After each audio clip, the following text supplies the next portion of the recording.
Hello everyone and welcome to in this video. और आज हम अपना बीम पर डिज़ाइन जो हमारे पास नेक्स्ट चैप्टर इंट्रोडक्शन हमने देख लिया है।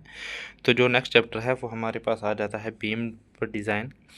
और ये जो बीम डिज़ाइन है वो एलएसएम से हम इसको पर डिज़ाइन करेंगे। डब्ल्यूएसएम के लिए हम हमारे आगे जो मैंने इंट्रोडक्शन में ही बता दिया था कि आई थिंक 9th और 10th चैप्टर है beam design by LSM by WSM. तो आज हम एलएसएम से स्टार्ट करेंगे। तो ये हमारे पास एक बहुत इंपॉर्टेंट टेबल है। ये आपको इसमें कंक्रीट टेक्नोलॉजी में भी देखने को मिलेगा। यहाँ पे क्या है कि टाइप ऑफ कंक्रीट है और ग्रेड है। ये हमारे पास तीन आ जाते हैं, और ऑर्डिनरी कंक्रीट, स्टैंडर्ड कंक्रीट और हाई स्ट्रेंथ कंक्रीट।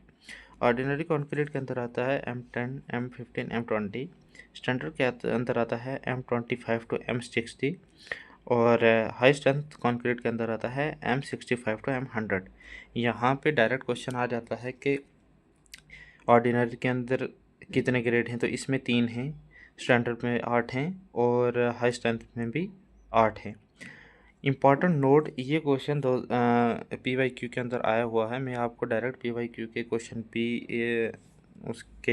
उसको कंसिडर करके भी आपको समझा रहा हूँ।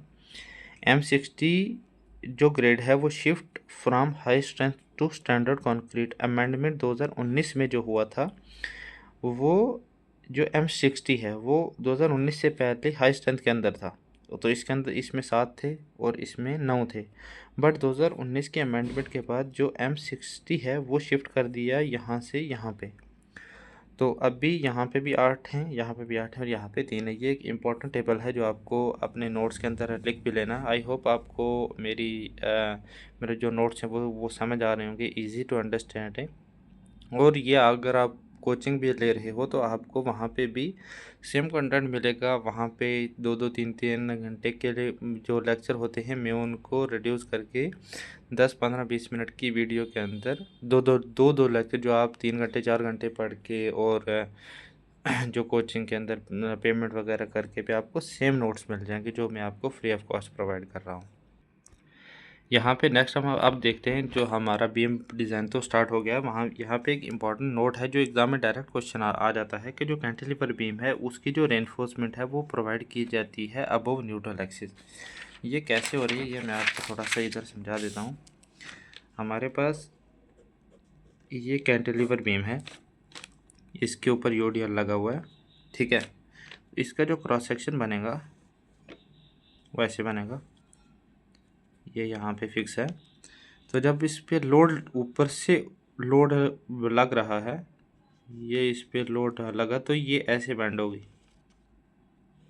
ऐसे बैंड हो गई है। तो यहाँ पे ऊपर जो है ये टेंशन आ रही है और नीचे कंप्रेशन आ रही है।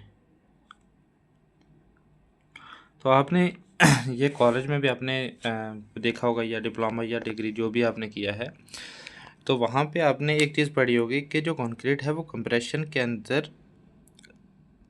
जो कंप्रेसिव स्ट्रेंथ है वो उसको बेयर कर लेती है बट टेंशन को बेयर नहीं करती है। तो इसलिए हम यहाँ पे जो रेनफोर्समेंट है, जो हमारे पास रेनफोर्समेंट है कैंटिलीवर बीम के अंदर, वो हम टॉप के ऊपर प्रोवाइड करते हैं।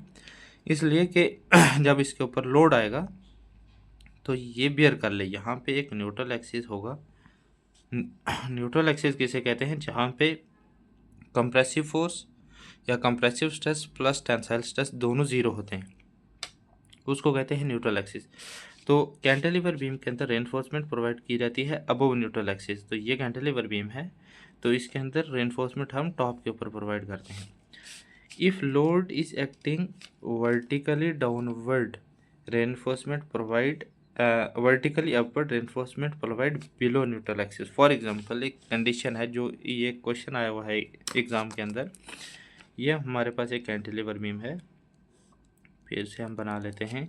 इसमें लोड ऐसे लग रहा है नीचे से ऊपर, वर्टिकली अपवर्ड जो है लोड लग रहा है।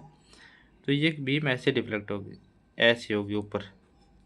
जैसे ये नीचे आई है तो अभी वर्टिकली अपवर्ड लग रहा है तो ऊपर जाएगी। तो उस केस के अंदर ये ऐसा होता नहीं है, बट ये क्वेश्चन आया हुआ एग्ज़ाम में, तो उस केस में हम ये हमारे पास न्यूट्रल एक्सिस आ गया। और हम जो रेनफोर्समेंट है वो डाउन न्यूट्रल एक्सिस के नीचे प्रोवाइड करते हैं, जो मैंने डायरेक्ट नोट्स के अंदर लिखा हुआ है। If load is acting vertically upward, ये जो लोड है ये वाला, ये वर्टिकली अपवर्ड लग रहा है ऐसे, reinforcement provide below neutral axis, तो ये न्यूट्रल एक्सिस है इसका, और ये हमने इसके नीचे जो है वो रेनफोर्समेंट हम इसमें प्रोवाइड करते हैं। Simply supported beam, in case of simply supported beam के अंदर जो रेनफोर्समेंट है वो प्रोवाइड की जाती है बिलो न्यूट्रल एक्सिस। अभी सिंपली सपोर्टेड बीम क्या है और वो भी आपको थोड़ा सा समझा देते हैं। ये हमारे पास सिंपली सपोर्टेड बीम है, इसके नीचे दो सपोर्ट लगी हुई हैं। फॉर एग्जांपल इसके ऊपर यूडीएल लग रहा है तो ये ऐसे डिफ्लेक्ट होगी, ये थोड़ी सी ऐसे डिफ्लेक्ट होगी। मैं आपको रेड पेन से भी थोड़ा सा बता देता हूँ, आपको इजी टू अंडरस्टैंड हो जाएगा। ये ऐसे डिफ्लेक्ट होगी, और ऐसे डिफ्लेक्ट होगी तो ये हमारे पास न्यूट्रल एक्सिस है, ये हमारे पास न्यूट्रल एक्सिस आ गया। तो जो रेनफोर्समेंट होगी वो बिलो न्यूट्रल एक्सिस होगी। यहाँ पे न्यूट्रल एक्सिस के ऊपर हम इधर या इसके ऊपर नहीं प्रोवाइड करेंगे। सिंपली सपोर्टेड बीम के अंदर ये हमारे पास न्यूट्रल एक्सिस आ जाता है, और रेनफोर्समेंट हम इसको न्यूट्रल एक्सिस के नीचे प्रोवाइड करेंगे। तो ये मैंने डायरेक्ट नोट्स के अंदर लिखा हुआ है कि सिंपली सपोर्टेड बीम के अंदर रेनफोर्समेंट जो हम प्रोवाइड करते हैं वो बिलो न्यूट्रल एक्सिस प्रोवाइड करते हैं। अब हम रेनफोर्समेंट प्रोवाइड कितने करेंगे, ये एक इम्पॉर्टेंट चीज़ है कि हम अगर हमारे पास एक बीम है तो एज ए इंजीनियर हमें ये पता होना चाहिए कि ये अगर एक हमारे पास बीम है और ये इसका ऐसे क्रॉस सेक्शन है तो इसका साइज़ कितना होगा, उसका बी कितना होगा, डेप्थ कितनी होगी, विड्थ कितनी होगी, इसकी लेंथ कितनी होनी चाहिए मैक्सिमम, अगर इतना कितनी उसके अंदर लेंथ होगी कि वो बैंड ना करे और इतनी बैंड ना करे कि वो फेल ही हो जाए। अगर ज़्यादा इसकी लेंथ होगी तो इसमें रेनफोर्समेंट ज़्यादा पड़ेगी कम पड़ेगी, ये सब हम आगे देखेंगे। अभी इसके अंदर एक इम्पॉर्टेंट जो हमने इसके अंदर जब हमने बीम स्टार्ट किया तो हमने पहले ग्रेड ऑफ कंक्रीट देख ली, उसके बाद cantilever beam, simply supported beam with, मैंने आपको डायग्राम इसको समझा दिया कि कैंटिलीवर बीम होगी तो क्या होगा, सिंपली सपोर्टेड बीम होगी तो क्या होगा। तो उसके बाद जो मिनिमम रेनफोर्समेंट है, minimum area of longitudinal reinforcement, ये हमारे पास एक हम बीम बना देते हैं, सिंपली सपोर्टेड बीम बना देते हैं। कोई सी भी बीम हो, सिंपली सपोर्टेड हो, कैंटिलीवर हो, उसके अंदर कुछ प्रॉब्लम नहीं है। ये हमारे पास बीम है, ये इसका क्रॉस सेक्शन है। तो ये जो बार इसमें पड़ रही हैं, रेड पेन से मैं थोड़ा सा आपको समझा देता हूँ। ये जो इसके अंदर बार पड़ रही हैं, हम इसको सामने से देख रहे हैं, ये इसका फ्रंट व्यू है और ये इसका क्रॉस सेक्शन है। इसको अगर हम कहीं से कट करेंगे, फॉर एग्जांपल यहाँ से कट करेंगे तो यहाँ पे क्या दिखेगा हमें, तो ये हमारे पास ये ना समझना कि मैंने अभी इसको बोला था कि न्यूट्रल एक्सिस के नीचे प्रोवाइड करेंगे, और अभी ये मैं आपको दो बार ऊपर भी इसको बता रहा हूँ और नीचे भी बता रहा हूँ। ये हम आगे भी देखेंगे। और जब हम सिंगली रेनफोर्समेंट देखेंगे या डबली देखेंगे तो उसके अंदर मैं आपको इसको समझा दूंगा। फॉर एग्जांपल हमने इसमें 4 बार प्रोवाइड की हुई हैं, तो ये जो बार है अलॉन्ग द लेंथ, ये इसकी लेंथ है, ये इसकी डेप्थ है। अलॉन्ग द लेंथ जो ये रेनफोर्समेंट हम इसके अंदर प्रोवाइड करते हैं सिंपली सपोर्टेड बीम के अंदर या कैंटिलीवर बीम के अंदर या फ्लैंज बीम के अंदर, जो भी है, अलॉन्ग द लेंथ जो हम इसको प्रोवाइड करते हैं इसको कहते हैं हम लॉन्गिट्यूडनल रेनफोर्समेंट। तो minimum area of longitudinal reinforcement कितना होता है, वो होता है एस, एरिया एस आ गया area of steel divided by b into d, b d आ गया cross section, equal to 0.85 divided by f आई।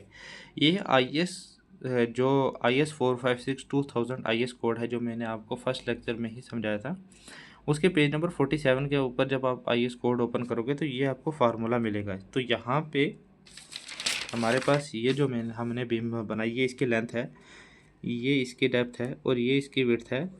तो हमारे पास जो फार्मूला बन रहा है वो हम इसको कैसे समझ सकते हैं, जो एरिया ऑफ स्टील है वो equal to 0.85 b to d divided by f Y.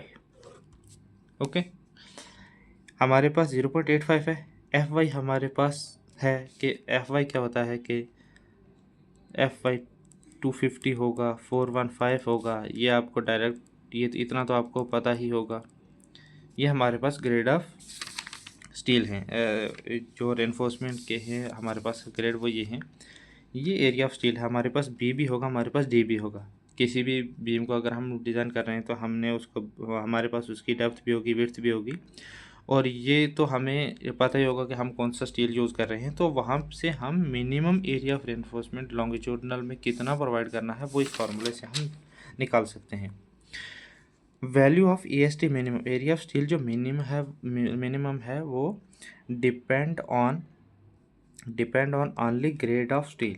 जो वैल्यू ऑफ EST मिनिमम है वो किसके ऊपर डिपेंड है, वो ओनली ग्रेड ऑफ स्टील के ऊपर डिपेंड है। ग्रेड ऑफ स्टील के ऊपर कैसे डिपेंड है, ये जो मैंने अभी आपको फार्मूला समझा दिया, EST minimum 0.85 B into D.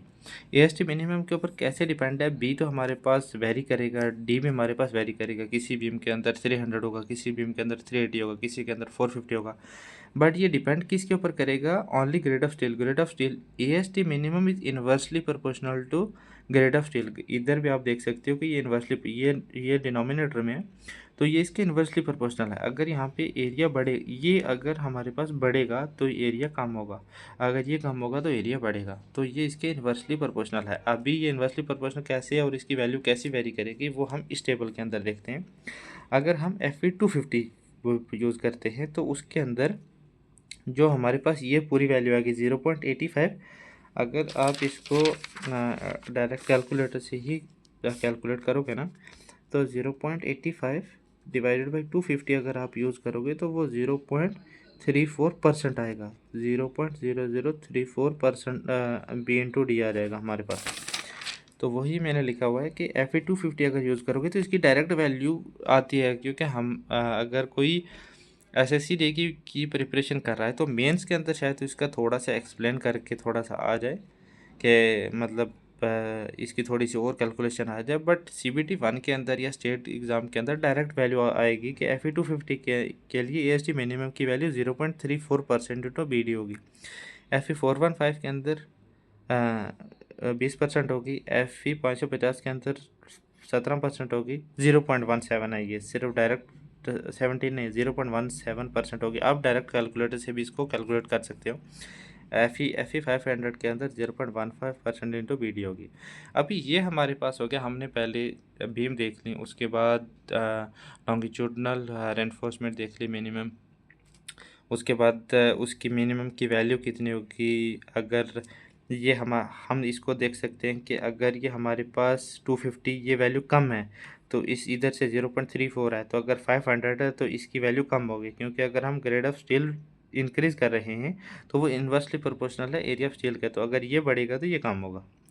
अभी उसके बाद नेक्स्ट हमारे पास आ जाता है मिनिमम, तो हमने देख लिया, बात आता है maximum area of longitudinal reinforcement, कि हम मैक्सिमम कितना स्टील प्रोवाइड कर सकते। ऐसे तो नहीं है कि हम कितना भी स्टील प्रोवाइड कर दें, तो मैक्सिमम हम जो स्टील प्रोवाइड कर सकते हैं वो should not be greater than 4% of b into d. एक चीज़ आप यहाँ पे ध्यान रखें, जो हम मिनिमम स्टील उसके अंदर यूज़ करेंगे उसके अंदर जो हम यूज़ करेंगे वो बी इंटू डी स्मॉल वाला यूज़ करेंगे। अभी ये स्मॉल वाला क्या है ये भी अभी आपको समझा देता हूँ। जो maximum area of longitudinal reinforcement है उसके अंदर हम capital b into d use करेंगे। इसका क्या मतलब हुआ, ये हमारे पास एक क्रॉस सेक्शन है बीम का, ये हमारे पास इसकी पी है, ये हमारे पास इसकी डी है, ये हमने स्टील प्रोवाइड की हुई है। फॉर एग्ज़ाम्पल 4 बार हमने स्टील की प्रोवाइड की हुई, तो ये हमारे पास इसमें आ गई साइड पे, इसको रिंग कहते हैं। ये 2 लेग हमने इसके अंदर प्रोवाइड कर दी स्टीरअप। ये हमारे पास बीम का क्रॉस सेक्शन है, और ये जो हमारे पास आ गया, अब ये हमारे पास आ गया, सॉरी ये मैंने गलत लिख दिया, ये आ गया डी, ये आ गया स्मॉल डी, और ये जो आ गया हमारे पास यहाँ से यहाँ तक यह आ गया बी। ये आपको पता होगा कि ये जो स्टील है रेनफोर्समेंट, इसके जो वायर है ये हम इसको क्लियर कवर इसका छोड़ देते हैं, वो भी मैं आपको यहाँ पे डायरेक्ट बता देता हूँ। जो फुटिंग है ये आपको नोट्स बनाने हैं, ऐसा नहीं है खुद करने के बगैर आप जब नोट्स खुद बनाओगे नहीं तो आपको ऐसे देखने से कुछ नहीं होता है, खुद भी कुछ करना होता है तभी जाके चीज़ें समझ आती हैं और तभी जाके आपको ज़्यादा देर तक याद भी रहे। ऐसे वीडियो देखने से तो हज़ारों वीडियो पड़ी हुई हैं, कोई कहीं से मैं ये नहीं बोल रहा कि आप मेरी ही वीडियो देखो, आप कहीं से भी देखो, बट आप अपनी अपनी प्रिपरेशन को अच्छे से करो। जो फुटिंग के अंदर हम ये जो क्लियर कवर है, ये कितना छोड़ते हैं, ये हम छोड़ते हैं 50 mm, कॉलम के अंदर छोड़ते हैं 40 mm, बीम के अंदर छोड़ते हैं 25 mm और वॉल के अंदर छोड़ते हैं 20 mm। ये डायरेक्ट वैल्यू आप याद रख लेना। ये अभी मैं इसको शायद ये पीडीएफ में भी मैं जो है ये डाल दूंगा, बट आप नोट्स में लिख लेना। जब तक आप अपने नोट्स बनाओगे नहीं तो आप इजीली अंडरस्टैंड नहीं कर पाओगे। तो ये मैंने आपको समझा दिया कि ये जो यहाँ पे क्लियर कवर के अंदर है, ये इस यहाँ से यहाँ तक ये आ गया कैपिटल डी, और जो ओवरऑल डेप्थ है top fibre to bottom fibre, तो उसको कहते हैं ओवरऑल डेप्थ। आपको इतना तो पता होगा, फिर भी मैंने आपको बता दिया अगर किसी को समझना है तो। मैक्सिमम एरिया जो लॉन्गिट्यूडिनल रेनफोर्समेंट है उसका फार्मूला है कि वो should not be greater than 4% of b into d. For example हम यहाँ पे एक एग्जांपल ले लेते हैं। एक बीम है, इसी बीम की जो बी है वो मान लेते हैं 300 mm है, और जो डी है वो भी 300 mm है फॉर एग्जांपल। तो फार्मूला क्या बनेगा, 4% of b into d, right. 0.004 into 300 into 300। तो इसका आंसर कितना हो जाएगा, ये मैं आपको यहाँ पे भी बता देता हूँ। 0.004 इंटू 300 इंटू 300, एक मिनट, मल्टीप्लाई 300 इंटू 300, ये 0.04 है, सॉरी वही मैं भी सोच रहा था वैल्यू कम क्यों आ रही है। तो ये यहाँ पे हम आप देख सकते हो 3600 mm आया, 3600 mm स्क्वायर। ये यहाँ पे मैक्सिमम वैल्यू आई, ये हम यहाँ पे इस बीम के अंदर इतनी हम ये मैक्सिमम वैल्यू प्रोवाइड कर सकते हैं। और इसके साथ साथ हम मिनिमम भी देख लेते हैं। AST minimum is equal to 0.85 into, अगर हम उसका अगर हम कवर नहीं छोड़ते, फॉर एग्जांपल मैं ऐसे आपको फॉर एग्जांपल बोल रहा हूँ, बट फॉर एग्जांपल हम मान लेते हैं कि ये बीम है और इसका जो कवर है अगर ये 300 इंटू 300 है, तो बोथ साइड से हमें इसका 50-50 माइनस करना पड़ेगा। तो 250 इंटू 250, ये तो आपको आगे होगा ना समझ, क्योंकि अगर ये ओवरऑल डेप्थ यहाँ से यहाँ तक की वो अगर 300 है, तो यहाँ से 50 माइनस करेंगे और यहाँ से 50 माइनस करेंगे, तो वो हमारे पास आ जाएगा। तो डिवाइडेड बाई, अगर हम मान लेते हैं F500 हम यूज़ कर रहे हैं, तो मिनिमम इसका कितना आ जाएगा, 0.85 इंटू 250 इंटू 250 डिवाइडेड बाई 500। तो ये आ गया 106.25, ये आप देख सकते हो 106.25 mm स्क्वायर। तो यहाँ पे अभी आपको बहुत ज़्यादा अच्छे से क्लियर हो चुका है। ये आप नोट्स देख सकते हो। कंटेंट अच्छा होना चाहिए, चाहे वो पीपीटी में हो चाहे वो कैसे भी हो, बस समझ आ जानी चाहिए, सामने वाले को स्टूडेंट को समझ आ जानी चाहिए। अगर हम एक बीम ले रहे हैं, उसकी मिनिमम एरिया और मैक्सिमम एरिया मैंने आपको दोनों निकाल के बता दिया है। ये AST मिनिमम है 106.25 और ये AST मैक्सिमम है 3600 mm स्क्वायर। अभी मैं आपको थोड़ा सा और समझा देता हूँ। अगर हम एक बीम ले रहे हैं और जो क्लियर कवर है वो फुटिंग के लिए 50 mm है, कॉलम के लिए 40 mm है, बीम के लिए 25 mm है और वॉल के लिए 20 mm है। तो अगर हम एक बीम ले रहे हैं, उसका साइज़ है, ओवरऑल जो विड्थ है वो 300 mm है, ओवरऑल डेप्थ है वो भी 300 mm है, हमने फॉर एग्जांपल लिया है। तो जो AST मिनिमम है उसका हमने अभी फार्मूला देखा 0.85 b into d divided by FY। तो 0.85 बी हमने ये 250 कैसे लिया, ओवरऑल डेप्थ थी 300, तो टॉप फाइबर से भी हमने 25 mm छोड़ दिया और बॉटम से भी 25 mm छोड़ दिया, तो वो आ गया 250। और सेम इसकी जो विड्थ थी वो भी 300 mm है, तो इधर से भी 25 mm छोड़ दिया, इधर से भी 25 mm छोड़ दिया, तो वो हमारे पास आ गया 250 डिवाइडेड बाई एफ वाई जो हमने यूज़ किया है वो एफ आई 500 यूज़ किया। तो इसकी कैलकुलेशन करके हमारे पास जो मिनिमम स्टील आई वो 106.25 आई, और जो मैक्सिमम है वो हमने अभी इसका ये जो फार्मूला देखा वो 4% से ज़्यादा हम प्रोवाइड नहीं कर सकते, तो मैक्सिमम 4% कर सकते हैं। तो 4% था ओवरऑल 300 इंटू 300, तो वो आ गया 3600 mm²। तो हम इस रेंज के अंदर एक बीम के अंदर आप ये किसी भी साइड के ऊपर बता सकते हो कि अगर हमारे पास मिनिमम स्टील कितनी आएगी और मैक्सिमम स्टील कितनी आएगी, फिर एज़ पर साइड रिक्वायरमेंट और एज़ पर स्ट्रक्चरल ड्राइंग आप इसके बीच में कोई कितनी भी स्टील प्रोवाइड कर सकते हो एज़ पर लोडिंग कंडीशन। अगर आपको ये मेरी वीडियो अच्छी लगे और मेरा जो कंटेंट है वो रेलिवेंट लगे तो प्लीज़ मेरे चैनल को सब्सक्राइब कर देना, लाइक कर देना, शेयर कर देना और कमेंट कर देना। Thank you so much.